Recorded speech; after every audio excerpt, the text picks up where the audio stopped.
Kita lanjutkan pelajaran kita pada hari ini. Kita sudah belajar kemarin mengenai kata kerja biasa. Nah, sekarang kita mau lanjut mengenai kata kerja harapan. Atau kadang kita terjemahkan kebanyakan sebagai semoga ya. Tapi harapan ini kadang-kadang bukan untuk harapan yang baik. Kadang-kadang kutukan juga menggunakan kata kerja seperti ini ya.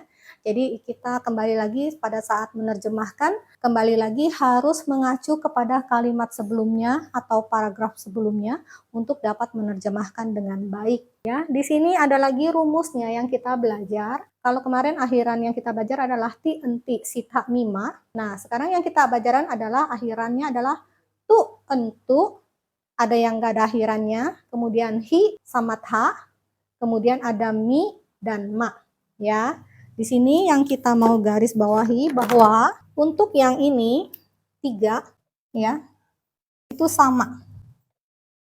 Ya, sama.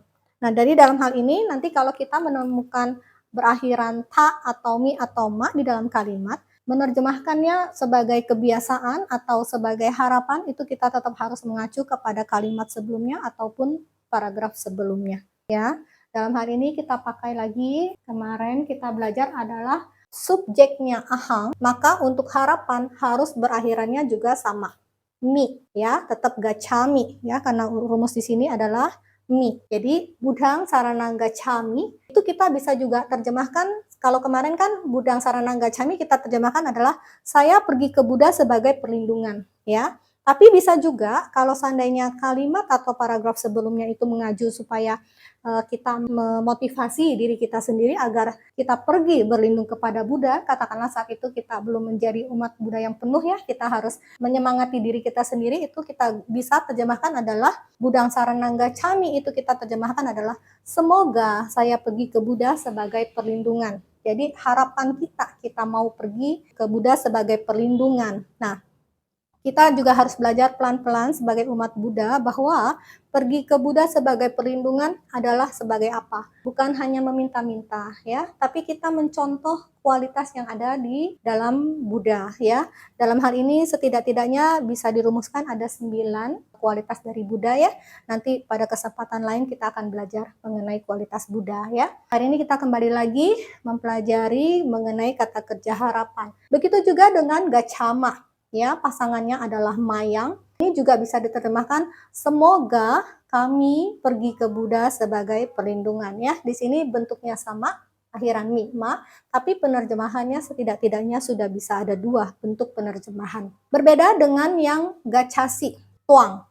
Tuang gacasi ini pasti adalah sebagai kata kerja yang biasa ya. Karena dia kalau sebagai harapan dia harus berubah menjadi budang saranang gaca. Jadi misalnya kita berharaplah kamu pergi ke Buddha lah sebagai perlindungan gitu ya. Kita mengatakan tuang budang saranang gaca. Nah, di sini juga ada 2 bentuk. Bisa juga tuang budang saranang gacahi gitu. Jadi maksudnya adalah semoga kamu pergi ke Buddha sebagai perlindungan gitu ya. Dua bentuk ini sama-sama diterjemahkannya sama. Kemudian juga untuk tumhe, gacata sama. Seperti tadi kasusnya gacami dan gacama ya, sama. Jadi penerjemahan gacata juga bisa ada 2 bentuk ya. Sedangkan so, kalau dengan harapan semoga, dia harus berakhirannya bukan ti, tapi berakhirannya tu. Ya, kita sering dengarkan sukihotu ya, sukihotu. Nah, berakhirnya bukan sukihoti ya, tapi sukihotu. Nah, itu adalah semoga dia pergi ke Buddha sebagai perlindungan ya, baru ada kata semoganya. Jadi kalau gacati tidak bisa diterjemahkan ada semoga ya. Setelah berubah menjadi gacatu baru bisa diterjemahkan sebagai semoga.